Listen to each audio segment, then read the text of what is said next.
Hello friends, आज का हमारा टॉपिक है अंग्रेज़ों की भारत विजय। अंग्रेज़ों की भारत विजय अचानक नहीं हुई, इसके पीछे उन्होंने कई शक्तियों के साथ संघर्ष किया। इन शक्तियों में से एक शक्ति थी फ्रांसीसी शक्ति, जिसके साथ उनका आंग्ल फ्रांसीसी संघर्ष हुआ और इस संघर्ष में विजय प्राप्त करने के बाद भारत में उपनिवेश स्थापित किया। टॉपिक पर जाने से पहले मैं अपना संक्षिप्त परिचय आपके सामने रखता हूँ। मेरा नाम ज्ञानवीर आर्य है। मैंने यूपीएससी सीएपीएफ एग्ज़ाम 2009 क्वालिफाई किया हुआ है। मैंने भारत सरकार के गृह मंत्रालय में विभिन्न पदों पर कार्य किया है। मैंने 3 बार सिविल सर्विसेज इंटरव्यू फेस किया है। एमए एमफिल दिल्ली विश्वविद्यालय से किया है। नेट जीआरएफ यूजीसी से किया है। मुझे 7 साल से अधिक का सिविल सेवा के अभ्यर्थियों के मार्गदर्शन का एक्सपीरियंस है। मैंने history optional, polity, geography, environment and ethics आदि विषयों में सिविल सेवक के अभ्यर्थियों का मार्गदर्शन किया है।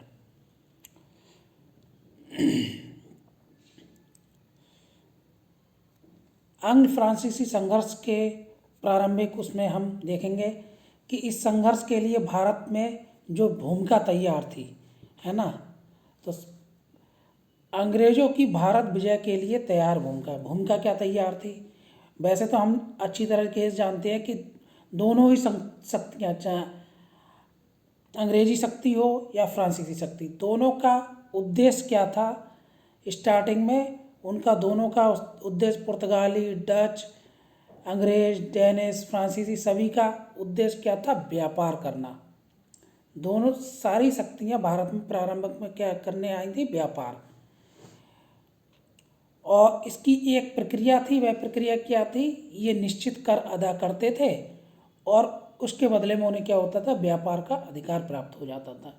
और इस अधिकार को प्राप्त करने के अनुसार जो भी नियम कानून बनता था उसके अकॉर्डिंग ये लोग व्यापार करते थे। लेकिन जैसे ही मुग़ल सत्ता का पतन हुआ या मुग़ल सत्ता पतनोन्मुखी स्थिति में आई और उस समय क्या हुआ, छोटे छोटे राज्यों का उद्भव हुआ। कालांतर में भारतीय राज्यों की आपसी ईर्ष्या एवं धन लोलुपता का लाभ उठाकर ये व्यापारिक कंपनियां अपना अधिकार क्षेत्र बढ़ाने लगी। अब जैसे हम जानते हैं कि जब छोटी छोटी शक्तियों का उद्भव हुआ, उनमें से कोई भी शक्ति ऐसी नहीं थी कि जो कि अंग्रेज़ों को या पूरे भारत को एक सूत्र में बांधकर अंग्रेज़ों की जो शक्ति है उससे लोहा ले पाए।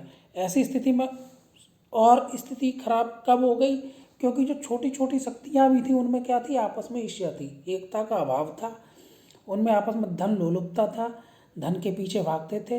और ऐसी स्थिति में अंग्रेज़ों ने लाभ उठाकर क्या किया, अंग्रेज और अन्य फ्रांसीसी शक्ति जैसे फ्रांसीसी शक्ति थी, ये क्या है, अपना अपना अधिकार क्षेत्र बढ़ाने लगे। ठीक है।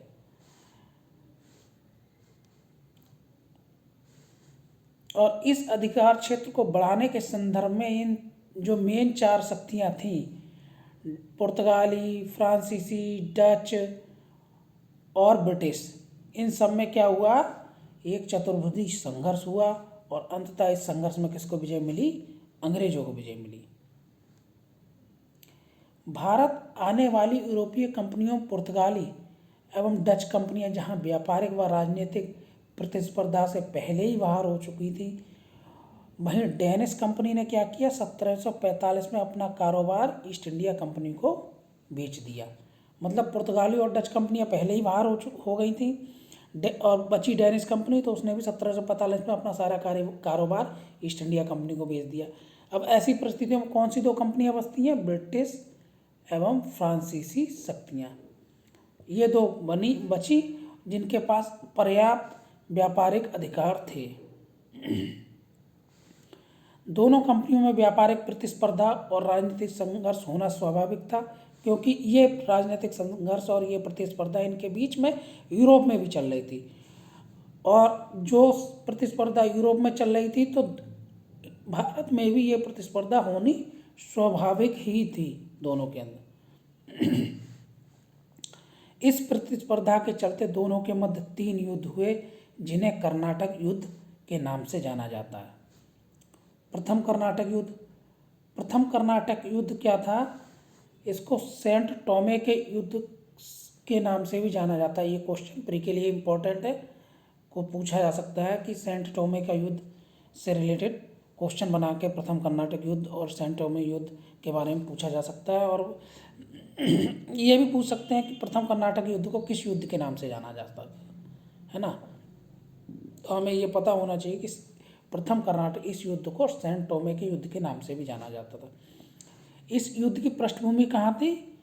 यूरोप में बनी थी इसकी युद्ध की पृष्ठभूमि। वो कैसे कि जब यूरोप में क्या था, फ्रांस और ब्रिटेन के मध्य ऑस्ट्रिया के उत्तराधिकार का युद्ध चल रहा था वहाँ पर, है ना, वहाँ पर।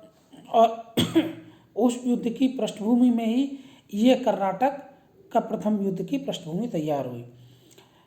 लेकिन इसके पीछे जो तत्कालिक कारण क्या था? कोई भी चीज़ होती है उसके लिए कोई ना कोई कारण जिम्मेदार होता, अचानक वो घटित नहीं होती। तो वह कारण क्या था? अंग्रेज अधिकारी कैप्टन बर्नियर द्वारा कुछ फ्रांसीसी जहाज़ों पर कब्जा कर लेना था, है ना। प्रथम कर्नाटक युद्ध का तत्कालिक कारण क्या था?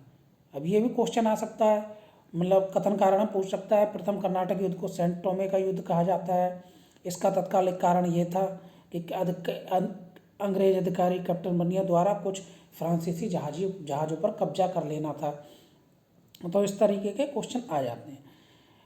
इसमें क्या हुआ, जब उसने फ्रांसीसी जहाज़ों पर कब्जा कर लिया तो फ्रांसीसी गवर्नर उस समय था डुप्ले ने क्या हुआ, मॉरिशस के गवर्नर ला बूर्डेने की सहायता से मद्रास को जीत लिया।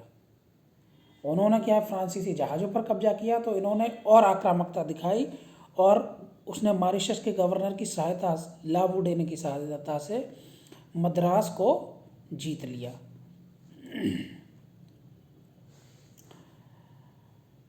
अंग्रेजों ने ऐसी स्थिति में जब अंग्रेज फंस गए तो उन्होंने क्या किया, कर्नाटक के नवाब अनवरुद्दीन से ड्यूप्ले के विरुद्ध सहायता मांगी। ठीक है, सहायता मांगी, पर सहायता के बावजूद क्या हुआ, ड्यूप्ले ने मद्रास का घेरा नहीं छोड़ा। अनवरुद्दीन से अंग्रेजों ने सहायता मांगी लेकिन ड्यूप्ले ने मद्रास का घेरा नहीं छोड़ा, तो क्या था, युद्ध की परिस्थितियां पैदा हो गईं। प्रथम कर्नाटक युद्ध फ्रांसीसी सेना और किसके बीच लड़ा गया था? कर्नाटक के नवाब अनवरुद्दीन के बीच। जो मेन वो थे युद्ध के, एक तरफ तो फ्रांसीसी सेना और दूसरी तरफ तो क्या था, कर्नाटक का नवाब अनवरुद्दीन। इस युद्ध में फ्रांसीसी विजय रहे। ये किसी विदेशी सेना की पहली विजय माना जाता है, पहली विजय। प्रथम कर्नाटक युद्ध 1748 का अंत कहाँ से हुआ? एक्स-ला-शापेल की संधि से अंत हो गया। इसका अंत एक्स-ला-शापेल की संधि कहाँ हुई थी? यूरोप में। उससे प्रथम कर्नाटक युद्ध का अंत हो गया। इस संधि की शर्तों के अनुसार मद्रास अंग्रेजों को तथा अमेरिका में लुईबर्ग फ्रांसीसियों को प्राप्त हो गया। ये भी क्वेश्चन इंपॉर्टेंट है, ये भी क्वेश्चन में आ सकता है कि प्रथम कर्नाटक युद्ध की जो संधि थी वो क्या थी? एक्स-ला-शापेल की संधि थी और इसके अंतर्गत मद्रास अंग्रेजों को प्राप्त हो गया था और अमेरिका में लुईबर्ग फ्रांसीसियों को प्राप्त हो गया था। अर्थात दोनों कंपनियां बराबर पर रहीं। प्रथम कर्नाटक युद्ध में दोनों कंपनियां बराबर पर रहीं। परंतु इस युद्ध ने क्या स्पष्ट कर दिया? भारतीय राजाओं की कमजोरियों को उजागर कर दिया इस युद्ध ने। और कमजोरी क्या थी कि यूरोपीय प्रणाली से प्रशिक्षित सुव्यवस्थित छोटी सी सेना भी भारतीय राजाओं की बड़ी सेना को परास्त कर सकती थी। प्रथम कर्नाटक युद्ध ने इस कमजोरी को उजागर कर दिया। द्वितीय कर्नाटक युद्ध इस युद्ध की पृष्ठभूमि भारतीय परिस्थितियों ने तैयार की। ये परिस्थितियाँ कौन थी? नंबर 1 थी, हैदराबाद के संस्थापक निजामुल मुल्क की 1748 में मृत्यु हो गई, जिसके बाद उनका पुत्र नासिर जंग और पौत्र मुजफ्फर जंग के बीच गद्दी के लिए संघर्ष छिड़ गया। मतलब निजामुल मुल्क जिन्होंने कि स्वतंत्र हैदराबाद राज्य की स्थापना की थी, उनकी 1748 में जब मृत्यु हो गई तो उनके पुत्र नासिर जंग एवं पौत्र मुजफ्फर जंग के बीच में हैदराबाद की गद्दी के लिए संघर्ष छिड़ गया। ठीक है, पहली परिस्थिति ये थी। दूसरी परिस्थिति ये थी कर्नाटक में ऐसी स्थिति तब बनी जब मराठों ने 7 वर्ष तक कैद में रखने के बाद चंदा साहब को आज़ाद कर दिया, जिससे क्या है, अनवरुद्दीन और चंदा साहब में संघर्ष छिड़ गया। मतलब इसमें 2 संघर्ष छिड़े, एक तो नासिर जंग और मुजफ्फर जंग के बीच हैदराबाद में, दूसरा अनवरुद्दीन और चंदा साहब के बीच कर्नाटक में। ये 2 संघर्ष छिड़े, ये पृष्ठभूमि थी। फ्रांसीसियों ने इसमें क्या हुआ, इस संघर्ष में फ्रांसीसियों ने किसका साथ दिया? फ्रांसीसियों ने कर्नाटक में चंदा साहब और हैदराबाद में मुजफ्फर जंग का साथ दिया। फ्रांसीसियों ने कर्नाटक में चंदा साहब और हैदराबाद में मुजफ्फर जंग का, वहीं अंग्रेज़ों ने कर्नाटक में अनवरुद्दीन और हैदराबाद में नासिर जंग का साथ दिया। अंग्रेज़ों ने ये किया, फ्रांसीसियों ने चंदा साहब और मुजफ्फर जंग का साथ दिया, अंग्रेज़ों ने अनवरुद्दीन और नासिर जंग का साथ दिया। ठीक है, 1749 में अंबर के युद्ध में अनवरुद्दीन मारा गया तथा उसके बेटे मोहम्मद अली ने भागकर कहाँ शरण ली? तिरुचिरापल्ली ने। ठीक है, अंबर के युद्ध में अनवरुद्दीन मारा गया तो विजित कौन हुआ? चंदा साहब जीते। ठीक है, चंदा साहब को सपोर्ट किसने किया? फ्रांसीसियों ने। तो इनडायरेक्ट वे में कौन? फ्रांसीसी जीते। ठीक है, और हैदराबाद में क्या हुआ? हैदराबाद में नासिर जंग मारा गया और मुजफ्फर जंग नवाब बना। नासिर जंग मारा गया और मुजफ्फर जंग नवाब गया। मुजफ्फर जंग को सपोर्ट किसने किया? फ्रांसीसियों ने। और नासिर जंग को किसने किया था? अंग्रेज़ों ने, है ना। तो दोनों ही युद्धों में एक तरीके से ब्रिटिश कंपनी की क्या हुई? पराजय हुई, और फ्रांसीसी शक्ति दोनों ही युद्धों में विजय रही, जिनको उसने सपोर्ट किया था उनके साथ। दोनों विजयों के फलस्वरूप डुप्ले को मछलीपट्टनम पौंडीचेरी का क्षेत्र मुजफ्फर जंग द्वारा प्रदान किया गया। मुजफ्फर जंग की मृत्यु के बाद जब सलावत जंग हैदराबाद का नवाब बना, उसने फ्रांसीसियों को उत्तरी सरकार का क्षेत्र मुजफ्फरनगर, चिरकाल, राजमुंदरी और एलोरा आदि प्रदान किए। यहाँ पर डुप्ले ने एक कूटनीति दिखाई कि उसने हैदराबाद में बुशी के नेतृत्व में एक फ्रेंच टुकड़ी रखी, जिससे कि हैदराबाद कंट्रोल में रहे, ताकि दक्षिणी क्षेत्रों में फ्रांसीसियों का नियंत्रण प्रभावी रहे। बुशी पूरा निगरानी रखे। इसी समय क्या था, एक अंग्रेजी अधिकारी था जो कि ब्रिटिश क्लर्क के रूप में भारत आया था। उसने कूटनीति का प्रयोग किया। उसका नाम था क्लाइव। एक ब्रिटिश क्लर्क के रूप में भारत आया। उसने कूटनीति का प्रयोग किया और तिरुचिरापल्ली में दबाव कम करने के लिए आरकोट के किले को घेर लिया। मतलब तिरुचिरापल्ली को पर दबाव ज़्यादा था, तो उसको कम करने के लिए उसने आरकोट के किले पे घेर लिया। इस समय तंजौर के सेनापति ने धोखे से चंदा साहब की हत्या कर दी। चंदा साहब थे कर्नाटक के नवाब। चंदा साहब की हत्या कर दी इन्होंने, तंजौर के सेनापति ने। अब परिस्थितियाँ कैसे चेंज हो रही हैं कि तंजौर में चंदा साहब की हत्या हो गई और यहाँ पर क्लाइव ने तिरुचिरापल्ली पर दबाव करने के लिए आरकोट के किले को घेर दिया। जब तिरुचिरापल्ली पर फ्रांसीसियों ने आक्रमण किया तो वे अंग्रेजों से परास्त हुए, और इसी समय फ्रांसीसी सरकार क्या करती है? डुप्ले को वापस बुला लेती है। डुप्ले की जगह कोडहियो को पौंडीचेरी का अगला गवर्नर बनाया, जो कि फ्रांसीसी सरकार की रणनीतिक भूल थी। डुप्ले की ही सैन्य गतिविधियाँ की थी। उसके मार्गदर्शन में फ्रांस ने क्या किया? प्रथम कर्नाटक युद्ध को विजित किया। दूसरे कर्नाटक युद्ध में भी उसने प्रथम जो चरण था उसमें मुजफ्फर जंग और चंदा साहब का साथ दिया, और दोनों ही विजित हुए डुप्ले के उसमें, और डुप्ले को ही इन्होंने वापस बुला लिया। तो ये क्या था? इनकी रणनीतिक भूल थी। क्योंकि डुप्ले एक कुशल रणनीतिकार और उच्च आला दर्जे का सेनापति था। कोडहियो के प्रयासों से फ्रांसीसी अंग्रेजों के साथ पौंडीचेरी की संधि 1754 कर पाए, ठीक है, जिसके तहत दोनों पक्षों में युद्ध विराम सहमति हुई। इस संधि के परिणाम स्वरूप दोनों कंपनियों को अपने अपने क्षेत्र वापस मिल गए, ठीक है।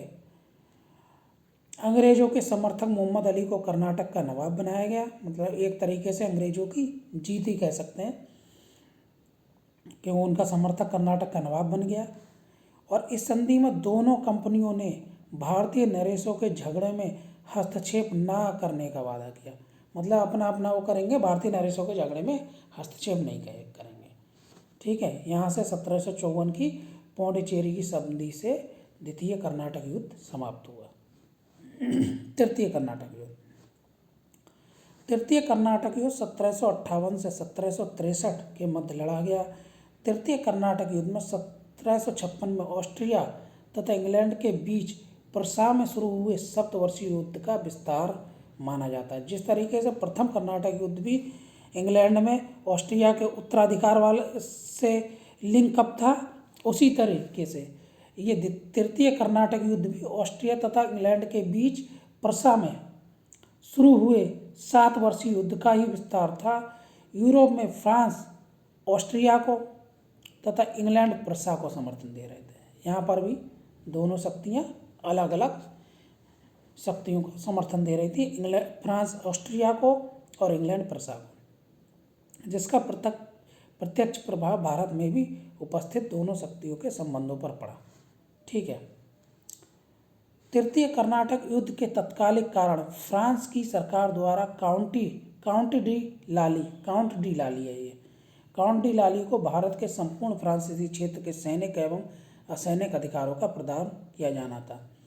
1758 में लाली ने फोर्ट सेंट डेविड पर नियंत्रण स्थापित कर लिया, ठीक है। इसका कारण यह था कि काउंट डी लाली को संपूर्ण क्षेत्र पर अधिकार प्रदान किया, उसने फोर्ट सेंट डेविड पर नियंत्रण स्थापित कर लिया। मतलब इसकी नीति क्या थी? आक्रामक नीति थी, जिससे कि अंग्रेजों में भी आक्रामकता आना स्वाभाविक थी। लेकिन बाद में क्या हुआ, काउंट डी लाली तंजौर पर अधिकार स्थापित करने में विफल रहा।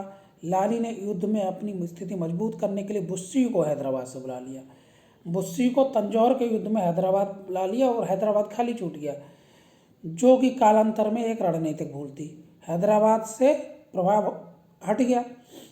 दूसरी तरफ अंग्रेजी सेना ने एडमिरल पोकाक के नेतृत्व में फ्रांसीसी बेड़े को 3 बार हराया। यहाँ पर एडमिरल पोकाक जो थे, उनके नेतृत्व में फ्रांसीसी बेड़े को अंग्रेजी सेना ने 3 बार हराया। इसी समय क्लाइव और वॉटसन ने चंद्रनगर को अपने अधिकार में कर लिया। 1760 में अंग्रेज सेना नायक सर आयर कूट के नेतृत्व में वांडीवास का युद्ध 22 जनवरी 1760 को हुआ। सर आयर कूट के नेतृत्व में वांडीवास का युद्ध 22 जनवरी 1760 में हुआ। इस युद्ध में फ्रांसीसियों की हार हुई। अंग्रेजों ने बुस्सी को कैद कर लिया और 1761 में पौंडीचेरी पर नियंत्रण स्थापित कर लिया। बाद में माहे और जिंजी पर भी नियंत्रण स्थापित कर लिया। इसका मतलब ये हुआ कि तृतीय कर्नाटक युद्ध में फ्रांसीसियों की बुरी तरीके से हार हुई। तृतीय कर्नाटक युद्ध का अंत किससे हुआ? पेरिस की संधि से। पेरिस की संधि से हुआ। इस संधि की शर्तों के अनुसार अंग्रेजों ने फ्रांसीसियों की सारी फैक्ट्रियां लौटा दी। अब फ्रांसीसी अपनी फैक्ट्रियों की किलेबंदी नहीं कर सकते थे, ना ही सैनिक रख सकते थे, ठीक है। अब फैक्ट्रियां केवल व्यापार केंद्रों का काम करती थीं। तृतीय कर्नाटक युद्ध पूर्णतः निर्णायक था। तृतीय कर्नाटक युद्ध पूर्णतया निर्णायक था और फ्रांसीसी भारत में एक स्वतंत्र शक्ति के रूप में समाप्त हो गए। मतलब फ्रांसीसी तृतीय कर्नाटक युद्ध के बाद एक स्वतंत्र शक्ति के रूप में समाप्त हो गए, ठीक है। पेरिस संधि के बाद फ्रांसीसियों ने भारत में अपने राज्य विस्तार के विचार को छोड़ दिया। अब वे केवल क्या करने? व्यापार पर ध्यान केंद्रित करने रह गए, ठीक है। इस प्रकार से उनकी पूरी तरीके से परास्त हो गए और केवल व्यापार पर ध्यान केंद्रित करने का विचार और राज्य विस्तार का विचार पूरी तरीके से छोड़ दिया। इस प्रकार 20 वर्षों की अवधि में चलने वाले कर्नाटक युद्धों के बाद फ्रांसीसियों की हार ने ये स्पष्ट कर दिया कि भारत में अगले सर्वेसर्वा कौन होंगे? अंग्रेज। भारत में अगले सर्वेसर्वा अंग्रेज होंगे। अंग्रेजों की सफलता और फ्रांसीसियों की असफलता के कारण फ्रेंच कंपनी जहां राजकीय संरक्षण था फ्रेंच कंपनी को और शासकीय सहायता पर निर्भर थी, ब्रिटिश कंपनी एक गैर सरकारी संस्था थी और वह ब्रिटिश सरकार के नियंत्रण से मुक्त थी। मतलब फ्रेंच कंपनी को पूरी तरीके से शासकीय सहायता पर निर्भर, शासकीय संरक्षण, वहीं ये गैर सरकारी संस्था थी और ब्रिटिश सरकार के नियंत्रण से मुक्त थी। दूसरा, फ्रेंच कंपनी की आर्थिक स्थिति ब्रिटिश कंपनी की तुलना में कमज़ोर थी। ब्रिटिश कंपनी की आर्थिक स्थिति मजबूत होने के कारण ही युद्धों का भार उठा सकी। फ्रेंच कंपनी केवल दक्षिण भारत के क्षेत्रों तक ही सीमित थी, जबकि ब्रिटिश कंपनी के पास व्यापार करने के लिए मध्य भारत, बंगाल, बम्बई तथा मद्रास था। एरिया वाइज भी ब्रिटिश कंपनी का प्रभाव क्षेत्र और व्यापारिक क्षेत्र बड़ा था। फ्रांसीसी सरकार एवं अधिकारियों में दूरदर्शिता का अभाव था। कैसे? एक तो निर्णायक स्थिति में क्या था, डुप्ले को वापस बुला लिया इन्होंने। दूसरा, जब दोबारा निर्णायक स्थिति आई तो बुस्सी को हैदराबाद से वापस बुला लिया। वहीं अंग्रेजों का सैन्य संगठन फ्रांसीसियों की तुलना में श्रेष्ठ था, जिसमें सर आयरकोट, एडमिरल पोका, क्लाइव, वॉटसन आदि ऊंचे दर्जे के सेना नायक थे।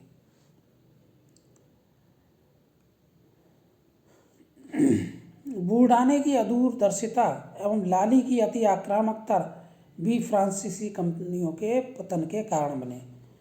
ठीक है। अंग्रेज फ्रांसीसी युद्धों में फ्रांसीसी पराजय में आर्थिक, राजनीतिक और सामरिक सभी क्षेत्रों की भूमिका रही।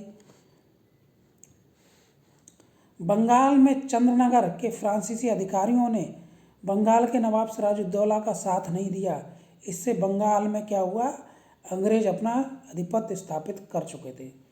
जब बंगाल में अंग्रेजी कंपनी अपना प्रभाव स्थापित करना जा रही थी, उस समय क्या था, अंग्रेजी कंपनी और सिराजुद्दौला के बीच में युद्ध हुआ, प्लासी का युद्ध हुआ। प्लासी के युद्ध के बाद में ये उस दौरान भी चंद्रनगर में जहाँ फ्रांसीसी अधिकारी मौजूद थे, उन्होंने सिराजुद्दौला का साथ नहीं दिया। अगर वो सिराजुद्दौला का साथ देते तो हो सकता है सिराजुद्दौला विजित हो जाता उस युद्ध में, और सिराजुद्दौला अगर विजित होता तो बंगाल में अंग्रेज कंपनी अपना प्रभाव या अपनी सत्ता स्थापित नहीं करती, प्रभुत्व स्थापित नहीं कर पाती। तो इससे क्या था कि फ्रांसीसी कंपनी का भी प्रभुत्व बना रहता। और वो, लेकिन उस समय के जो चंद्रनगर के फ्रांसीसी अधिकारियों ने बंगाल के नवाब सिराजुद्दौला का साथ नहीं दिया, जिससे बंगाल में अंग्रेजों का आधिपत्य स्थापित हो गया। फ्रांसीसियों की तुलना में अंग्रेजों के ये सभी पक्ष मजबूत साबित हुए। जितने भी पक्ष हमने डिस्कस किए, ये सारे मजबूत साबित हुए। अब इस तरीके से हम देखते हैं प्रारंभिक परीक्षा की दृष्टिकोण से इस टॉपिक से किस तरह से क्वेश्चन आ सकते हैं। पहला क्वेश्चन है दिया हुआ है एक कि निम्नलिखित में से प्रथम कर्नाटक युद्ध का कौन सा तत्कालिक कारण था। अब हमने पढ़ा, पहला इसका ऑप्शन दिया है अंग्रेज और फ्रांसीसी संघर्ष, प्रतिस्पर्धा, ऑस्ट्रिया का उत्तराधिकार युद्ध, कर्नाटक का उत्तराधिकार युद्ध। अब जो हमने अभी पढ़ा है प्रथम अंग्रेज फ्रांसीसी संघर्ष में कारण क्या था, यूरोपीय पृष्ठभूमि थी, वो था ऑस्ट्रिया का उत्तराधिकार युद्ध। कर्नाटक में भी ऐसी स्थिति उत्पन्न थी, लेकिन उत्तराधिकार युद्ध नहीं था। वहाँ पर क्या था, अनवरुद्दीन से अंग्रेजों ने सहायता मांगी थी। ठीक है। तो ऑस्ट्रेलिया का उत्तराधिकार युद्ध यूरोप की पृष्ठभूमि थी, इसलिए ये नहीं होगा। कर्नाटक का उत्तराधिकार युद्ध प्रथम कर्नाटक युद्ध में नहीं था। प्रथम कर्नाटक युद्ध में क्या था, अंग्रेजों ने अनवरुद्दीन जो कर्नाटक का नवाब था उससे सहायता मांगी थी। अंग्रेज और फ्रांसीसियों की प्रतिस्पर्धा, ये भी सही विकल्प नहीं है, क्योंकि अंग्रेज और फ्रांसीसियों की प्रतिस्पर्धा तो चल ही रही थी।